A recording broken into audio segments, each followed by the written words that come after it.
अस्सलाम वालेकुम क्लास। उम्मीद है आप लोग खैरियत से होंगे। हम लोगों ने जो है वो पिछले लेक्चर के अंदर जुल्फ़िकार अली भुट्टो ने जो रिफॉर्म्स और नेशनलाइजेशन की जो पॉलिसी अप्लाई की थी, इम्प्लीमेंट की थी, उसके बारे में पढ़ा था।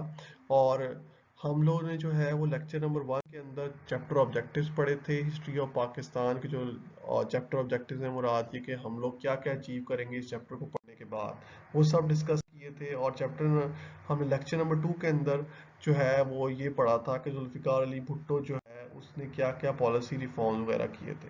और हम लोगों ने इस वक्त हमने नेशनलाइजेशन ऑफ इंडस्ट्रीज को ही पढ़ लिया था, नेशनलाइजेशन ऑफ बैंक्स और इंश्योरेंस कंपनीज के बारे में पढ़ लिया था, लेबर रिफॉर्म्स के बारे में पढ़ लिया था। और आज हमारा जो फोकस होगा वो होगा एग्रीकल्चर रिफॉर्म्स। और फिर इन रिफॉर्म्स और इन पॉलिसीज की वजह से क्या नेगेटिव इम्पैक्ट्स आए और क्या पॉजिटिव इम्पैक्ट्स आए, इन सबको हम लोग पढ़ेंगे। So let's move to the agriculture reform. अच्छा, अब आ जाते हैं एग्रीकल्चर रिफॉर्म्स की तरफ कि एग्रीकल्चर रिफॉर्म्स जो हैं वो कौन कौन से किए गवर्नमेंट ने उस वक्त, और उससे क्या फ़ायदा हुआ और इसकी वजह क्या थी। सबसे पहले तो वजह तो ये थी कि उस वक्त जो मैंने आप लोगों को डिस्कस किया पिछले लेक्चर में भी, कि जो बहुत से अमीर लोग थे, जिस तरह 22 अमीर फैमिलियां थी, उन्होंने ज़्यादातर कब्जा किया हुआ था। इसी तरह जो अमीर लोग थे, जो अमीर जिम्मेदार थे, लैंडलॉर्ड थे, उन्होंने बहुत ज़्यादा ज़मीन ली हुई थी। उस पर गरीब लोगों को वो काम पे लगाए रखते थे और उस ज़मीन की प्रोडक्टिविटी भी कम थी। तो हुकूमत ने सबसे पहले क्या किया कि लिमिट ऑफ लैंड ओनरशिप कर दी। मुराद जी की लिमिट कर दिया कि इससे ज्यादा लैंड आप नहीं ले सकते। उसकी क्या एक जो है उसे क्या रूल्स रखे, limit of land ownership 150 acres for canal irrigated land and 300 acres for natural lands. Murad ji 150 एकड़ से ज्यादा एरिया कोई भी बंदा नहीं रख सकता जो कि जिस जगह को कैनाल इरिगेट कर रहा होगा, कोई दरिया इरिगेट कर रहा होगा। मुराद ये जहां से कोई दरिया, कोई नदी या कोई कैनाल गुजर रहा है, उस जगह को आप 150 एकड़ से ज्यादा नहीं रख सकते। अगर किसी के पास इससे ज्यादा जमीन तो गवर्नमेंट ले लेगी। फिर इसी तरह 300 एकड़ ऑफ नेचुरल रेंज, कि अगर किसी जगह पे ये दरिया, कैनाल और नदी नाले वगैरह नहीं है, उस जगह को जो है वो क्या कहते हैं, अपना रेन वाटर सप्लाई होती है और रेन वाटर से ही उस जगह पे पानी आता है। तो वो जगह जो है कोई भी बंदा 300 एकड़ तक रख सकता है। और उसके अलावा जो जगह है, 300 एकड़ के अलावा जो जगह है वो जमीन जो है वो हुकूमत ले लेगी।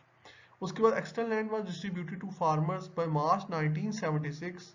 1.5 मिलियन एकड़ of land was distributed to the farmers. जाहिर बात है जो एक्स्ट्रा लैंड लैंडलॉर्ड से लिया गया वो गरीब किसानों में दे दिया गया। और बाय मार्च 1976 1.5 मिलियन जो एकड़ था लैंड, वो डिस्ट्रीब्यूट कर दिया गया, दे दिया गया किसके दरमियान में, फार्मर्स को दे दिया गया। उसके बाद कहता है कि गवर्नमेंट सर्वेंट्स जो कि 2 साल जिनको हो गई थी रिटायरमेंट के बाद, वो लोग 100 एकड़ से ज्यादा लैंड नहीं रख सकते थे। जिस तरह अभी भी है कई जगहों पे, कई महकमों में है, लेकिन उस वक्त तो बहुत ज़्यादा था कि गवर्नमेंट सर्वेंट्स को लैंड मिला करता था, बहुत ज़्यादा लैंड मिला कर सकता था, एग्रीकल्चर लैंड मिला करता था। तो लेकिन फिर उसके बाद एक शर्त रख दी गई कि 100 एकड़ से ज़्यादा लैंड, जो कि अभी भी बहुत ज़्यादा लिमिट है, 100 एकड़ से ज़्यादा लैंड जो है वो किसी भी गवर्नमेंट सर्वेंट को नहीं दिया जाएगा उसकी रिटायरमेंट के 2 साल बाद तक। मतलब ये 2 साल के बाद उससे वो वापस ले लिया जाएगा 100 एकड़ से ज़्यादा जो भी लैंड होगा। और surplus land would be taken over by the government. जारी बात है गवर्नमेंट वो लैंड ले लेगी। लेकिन आर्मी ऑफिसर्स थे वो इससे एग्जेम्प्टेड थे इस पॉलिसी से। आर्मी ऑफिसर्स पर ये पॉलिसी अप्लाई नहीं होती थी। No one except from educational institution was allowed to cross this limit of land. Number 4 point की जो लैंड की लिमिट लगाई गई थी कि कोई 150 एकड़ से ज्यादा लैंड नहीं ले सकते जिसपे नदी नाला गुजर रहा हो, और 300 एकड़ से ज्यादा वो वाला लैंड नहीं ले सकते जिससे जिससे बारिश का पानी सराब करता हो। और इसी तरह 100 एकड़ से ज्यादा एक गवर्नमेंट मुलाजिम जो है वो लैंड नहीं रख सकता। इस लिमिट को कोई भी ब्रीच नहीं कर सकता था। सिर्फ अगर कोई ब्रीच कर सकता था तो वो with the special permission of government education institution से, कि एजुकेशनल इंस्टीट्यूशन रिसर्च के लिए या किसी चीज के लिए जो है वो इससे ज्यादा लैंड ले सकते थे।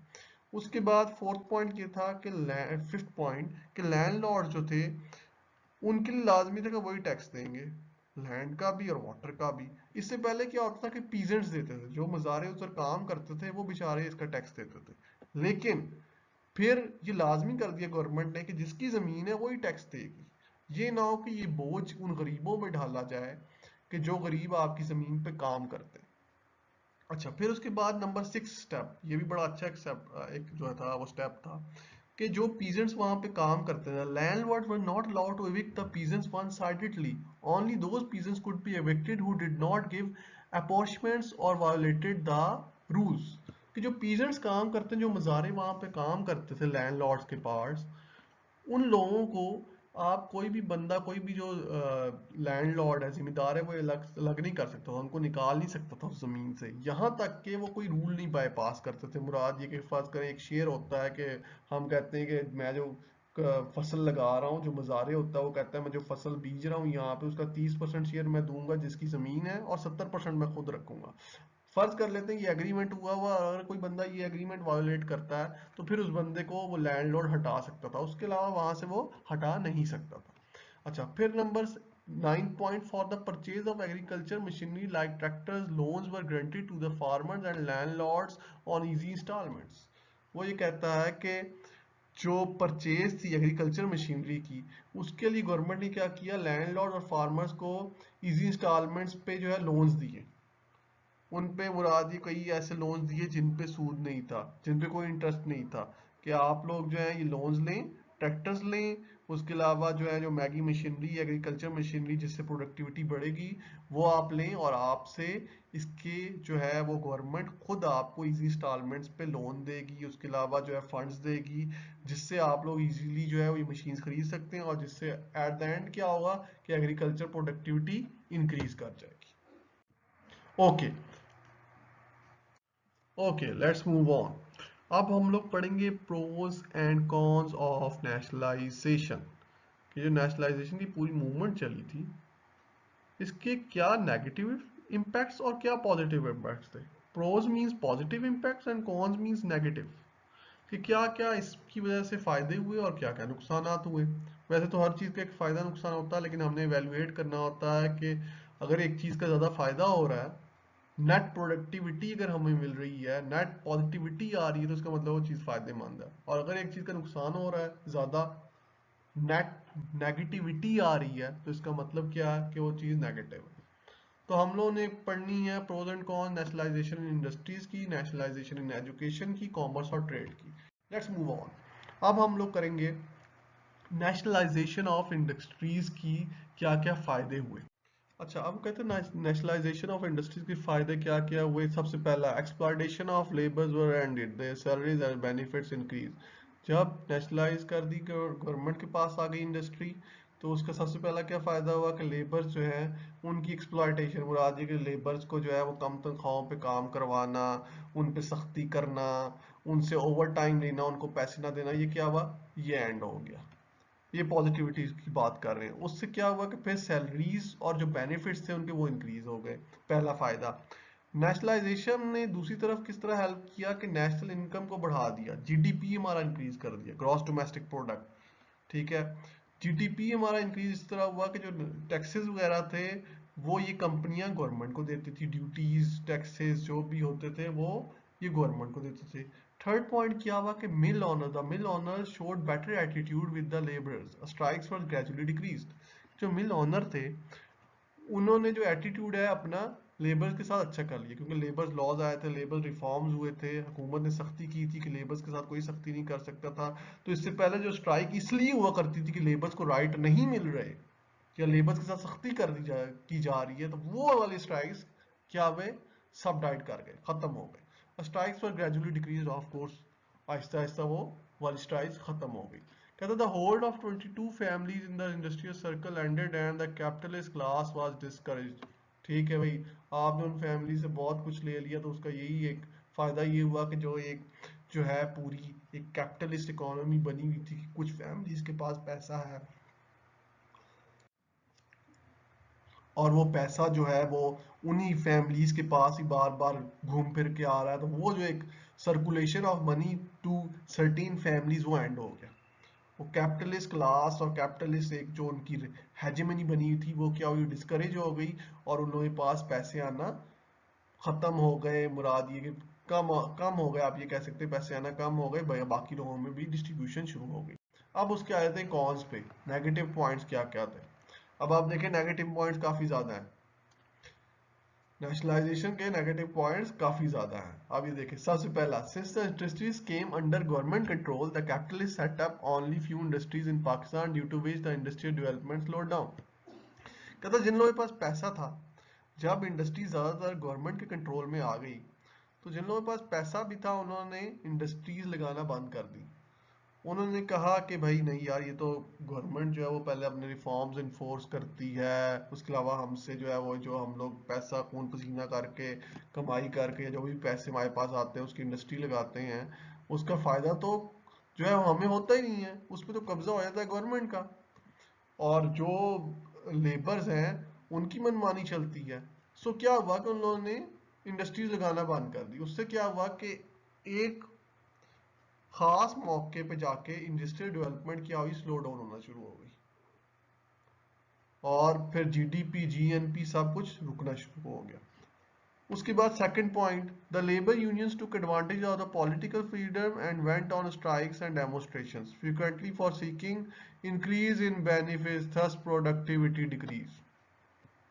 जो हमारी कौम का हाल है और अक्सर हम लोग ये करते हैं कि लेबर्स को जब उनके राइट मिल गए, जब उनको एडवांटेजेस मिल गए, जब हुकूमत ने कहा कि भाई इनको जो है वो पॉलिटिकल फ्रीडम दी जाए, इनको जो है वो इनके राइट्स दी जाए, तो उन्होंने आए दिन ही हड़तालें करना शुरू कर दी।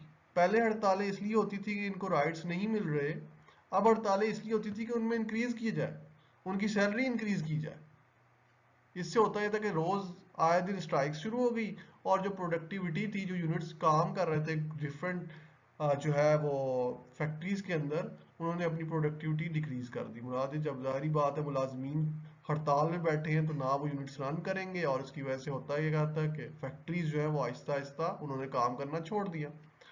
Political appointments of the laborers were made in the industrial units for nothing, who were interested more in benefits than in work. अब आजकल भी ये होता है, जो ये गवर्नमेंट की कंपनीज होती हैं या गवर्नमेंट की जो यूनिट्स होती हैं, ऑर्गेनाइजेशंस होती हैं, इनके अंदर पॉलिटिकल हायरिंग कर दी जाती है लेबरर्स की। उसकी क्या वजह होती है? उसकी वजह ये होती है कि गवर्नमेंट कंपनीज के अंदर जो है वो काम कम होता है और बेनिफिट ज्यादा होते हैं, और उसी वक्त उस वक्त से ये चलना शुरू हो गया कि पॉलिटिकल अपॉइंटमेंट्स कर दी जाती जाती थी। जो बंदा वहां पे जाने का अहल भी नहीं होता था उसको वहां पे एज लेबर लगा दिया जाता था, और फिर वो वहां से इंटरेस्ट और बेनिफिट्स लेता था। The salaried staff did not shoulder their responsibility seriously which promoted corruption in the country. तो जो सैलरी स्टाफ होता था, जिनको सैलरी मिला करती थी, लेबर सैलरी जो हुकूमत इनको लगाती थी, वो अपनी रिस्पॉन्सिबिलिटी पूरा नहीं करते थे, बस जाते थे, काम करते थे और घर आ जाते थे। उसकी वजह से क्या हुई, करप्शन बढ़ना शुरू हो गई मुल्क में। एक और नुकसान। अच्छा, नंबर लास्ट वन, ये जरा थोड़ा सा छोटा करके लिखा हुआ है, due to government control many low production units were also running which increase the burden on the national treasury. कहते हैं जब गवर्नमेंट के पास आ गई, गवर्नमेंट उनका बजट रन करती थी, गवर्नमेंट उनको मैनेज करती थी, तो फिर जो लो प्रोडक्शन यूनिट्स भी थे, जिनमें बहुत प्रोडक्टिविटी कम थी, उनका भी पैसा कौन देती थी? गवर्नमेंट देती थी।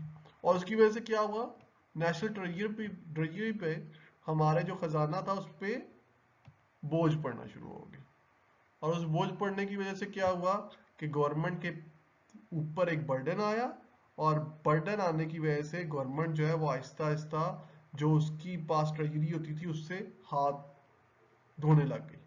मुराद ये उसके पास जितना भी पैसा था वो आहिस्ता आहिस्ता खत्म होता गया। सो नेगेटिविटी इंक्रीजेज विद टाइम। जो नेशनलाइजेशन की पॉजिटिविटी थी वो कन्वर्ट हो गई हमारे शायद रवैयों की वजह से नेगेटिविटी की तरफ से। जो प्रोज थे वो cons Aahista Aahista convert into cons. अच्छा, अब नेगेटिव पॉइंट्स क्या क्या थे? नेशनलाइजेशन जो हुई एजुकेशन की, उसके नेगेटिव पॉइंट्स क्या थे? उसका जो सबसे पहला नेगेटिव पॉइंट ये था कि by nationalization of private education institutions the government had to pay the salaries of the staff from the national treasury।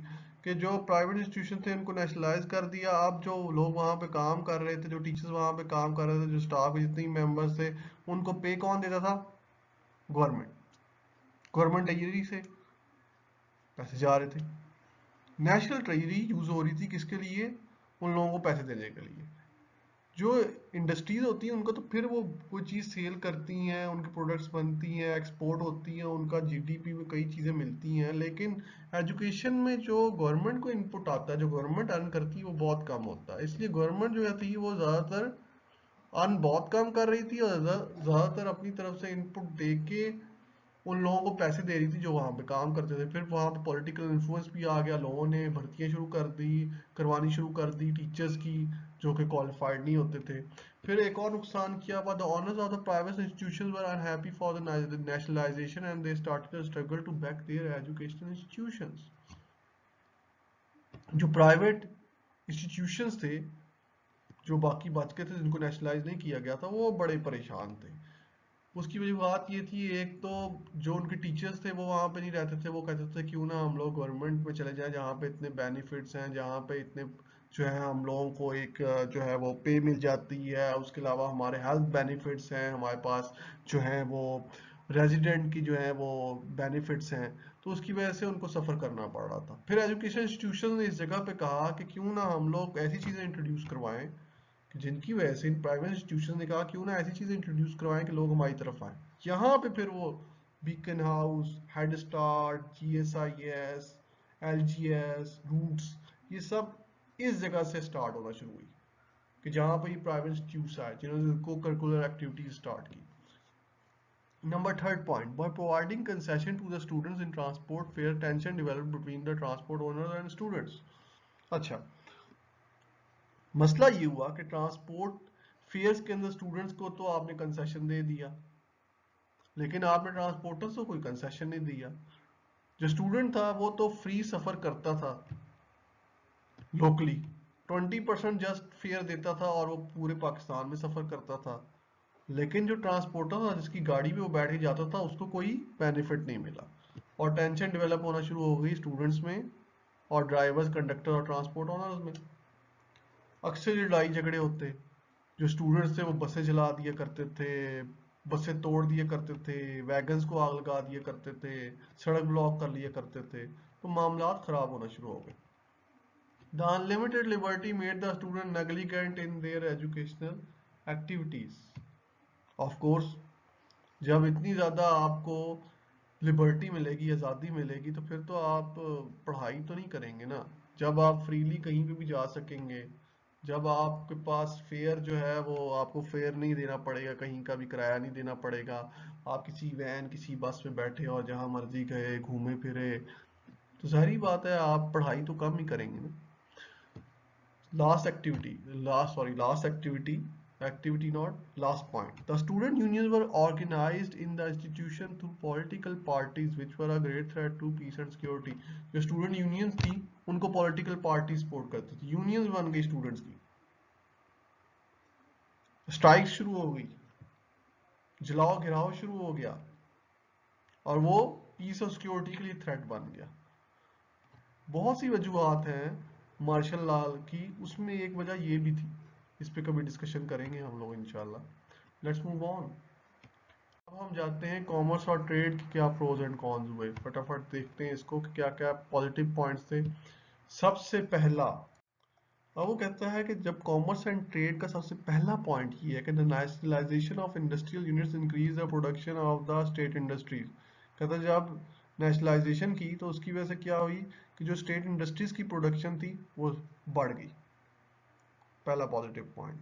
Second, the Bhutto government encouraged the import of machinery and raw material for industrial expansion. The trade balance of Pakistan improved and the country was advanced towards progress.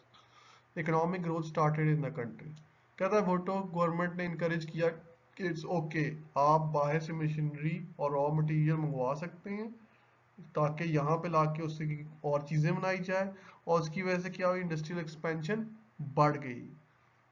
जो trade balance deficit था वो जो है कम हो गया, और जो एक इकोनॉमिक कंडीशन थी वो क्या हुई, वो इम्प्रूव कर गई पाकिस्तान की। The export was increase, even the vegetable and onion began to be exported. कहता है एक्सपोर्ट, जो हम चीज़ पाकिस्तान में बना के बाहर भेजते थे वो बढ़ गई, हमारी एक्सपोर्ट बढ़ गई। कहता है कि ऑनियंस और वेजिटेबल्स जो थे वो क्या हुई, यहाँ पे बनाए जाते, मसलन यहाँ पे बनाई नहीं जाती, यहाँ पे उगाई जाती थी और यहाँ से बाहर भेजी जाती थी। एक्सपोर्ट बढ़ गई। Agriculture reforms increase farm produce which enhance national and foreign trade. वो कहता है जो एग्रीकल्चर रिफॉर्म्स किए गए जिनको हमने पहले पढ़ा, कहता है उससे क्या हुआ कि प्रोडक्टिविटी बढ़ गई, फार्म प्रोडक्टिविटी बढ़ गई, जिससे नेशनल और फॉरेन ट्रेड भी बढ़ गई। उसका भी फायदा क्या हुआ, जीडीपी बढ़ गई हमारी। पाकिस्तान की जो हमारे रिजर्व थे, इकोनॉमिक रिजर्व थे, वो बढ़ गए एग्रीकल्चर की वजह से। और इसी जगह पे पाकिस्तान, ये एक पॉइंट था कि जहां पे पाकिस्तान ने अपने आप को सही तरह मनवाया पूरी वर्ल्ड में as a real agriculture power, as agriculture country. अब आ जाते हैं कॉन्स की तरफ, नेगेटिव पॉइंट्स क्या है। कहता है inflation affected the salaries class the most, devaluation of currency to increase export but also increase the price of commodity. कहता है कि इन्फ्लेशन जो है उसकी वजह से जो सैलरी क्लास थी, जो कि या कमाने वाला बंदा था, जो कि डेली का डेली और उसके अलावा या महीने का महीना जिसके पास सैलरी आया करती थी, उसको सबसे ज़्यादा नुकसान हुआ, अफेक्ट हुआ। कहता है कि जो करेंसी की प्राइस थी वो गिर गई। कहता है उसकी वजह ये थी कि इवन दो कि एक्सपोर्ट इंक्रीज की but also increase the price of commodities. कहता है कि जो कमोडिटीज, जो वहाँ पे चीज़ें आम अशिया होती हैं, उनकी प्राइस बढ़ गई, जिसकी वजह से क्या हुआ कि इन्फ्लेशन भी बढ़ गई और इसका जो सैलरी वाला तबका था उस पर सबसे ज़्यादा नुकसान हुआ। The import of luxury goods increase, जो इम्पोर्ट थी लग्जरी गुड्स की वो इंक्रीज कर गई।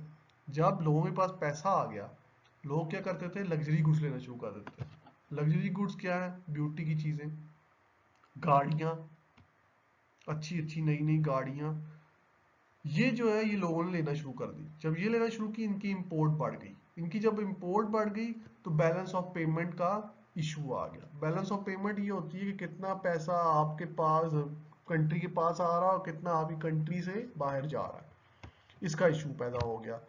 बाहर से महंगी महंगी चीज़ें जो हैं वो हमें लानी पड़ी, क्योंकि हमारे पास जो है वो चीज़ें थी नहीं, उनको बनाने वाली चीज़ें भी, और उसके अलावा वो मशीनरी भी, और उसके अलावा कई और ऐसी चीज़ें जो कि पाकिस्तान में नहीं बनती थी, वो बाहर से आती थी महंगी महंगी, और जिसकी वजह से इशू हो गया किसका, प्राइस सैलरी का और बैलेंस ऑफ पेमेंट का। कहता है due to the burden on the national treasury the secure reserves of foreign exchange started increasing.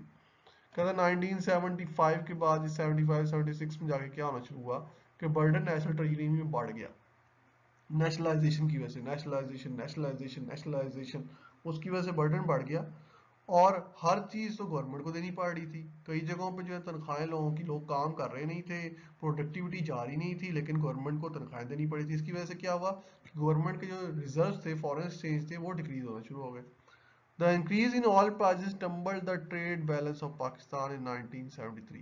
1973 में जब ऑयल प्राइसेस जो है वो बढ़ गई, ये बढ़ी थी अरब इसराइल वॉर की वजह से, और जो सेकेंड अरब इसराइल वॉर हुई थी उसकी वजह से हुई थी, और उसके अलावा जो ऑयल एम्बार्गो हुआ था उसकी वजह से भी इशू हुआ था। तो इस इशू की वजह से जब ऑयल पाकिस्तान बाहर से खरीदता था, तो जब पाकिस्तान को महंगा ऑयल मिलना शुरू हुआ तो ये इशू बन गया ट्रेड बैलेंस का। So the increase in oil prices tumbled the trade balance of Pakistan in 1973। So ये सब नेगेटिविटी हुई थी। वैसे इसमें पॉजिटिव इम्पैक्ट ज़्यादा थे कॉमर्स एंड ट्रेड में, नेगेटिव इम्पैक्ट इतने ज़्यादा नहीं थे। एजुकेशन में भी पॉजिटिव ज़्यादा थे, नेगेटिव कम थे, लेकिन जो नेगेटिव थे वो बड़े हार्ड इम्पैक्ट्स थे। लेकिन नेशनलाइजेशन ऑफ इंडस्ट्री के अंदर जो लेबर्स को हमने बहुत ज़्यादा छूट दी, उसकी नेगेटिव इम्पैक्ट ज़्यादा हुए, उसके पॉजिटिव इम्पैक्ट्स कम थे। सो आज हमने जो है एग्रीकल्चर रिफॉर्म्स का पढ़ा, हमने जो है वो पढ़ा कि प्रोज एंड कॉन्स क्या थे। इंडस्ट्री की जो नेशनलाइजेशन की गई उसमें, जो एजुकेशन की नेशनलाइजेशन की गई उसके अंदर, और कॉमर्स एंड ट्रेड्स की जो नेशनलाइजेशन की गई उसके अंदर क्या क्या पॉजिटिव और नेगेटिव इम्पैक्ट्स थे। अब हम इसके बाद पढ़ेंगे कि जो 1973 का कॉन्स्टिट्यूशन था पाकिस्तान का, नेक्स्ट लेक्चर उसमें, जो कि जिया कह रहा हूँ, जुल्फिकार अली भुट्टो के एरा में आया, उसके क्या फायदे और उसके क्या नुकसानात हुए, और स्पेशली उसमें क्या क्या ऐसे की एस्पेक्ट्स थे जो कि आज भी रन कर रहे हैं। हो सकता है उसके प्रोज एंड कॉन्स को तो हम उतना डीपली स्टडी ना करें क्योंकि वो आपकी किताब के अंदर नहीं है। हम लोग जस्ट की एस्पेक्ट्स को पढ़ेंगे, क्या की एस्पेक्ट्स थे 1973 कॉन्स्टिट्यूशन के, और वो आज तक क्यों रन कर रहे हैं, क्या कंप्रेहेंसिव चीजें थी उसके अंदर। So till now we have studied chapter objectives, Zulfikar Ali Bhutto की पॉलिसीज और रिफॉर्म्स, उनके प्रोज एंड कॉन्स। इंशाल्लाह नेक्स्ट लेक्चर में 1973 का कॉन्स्टिट्यूशन और उसके बाद फर्दर हम लोग पढ़ेंगे।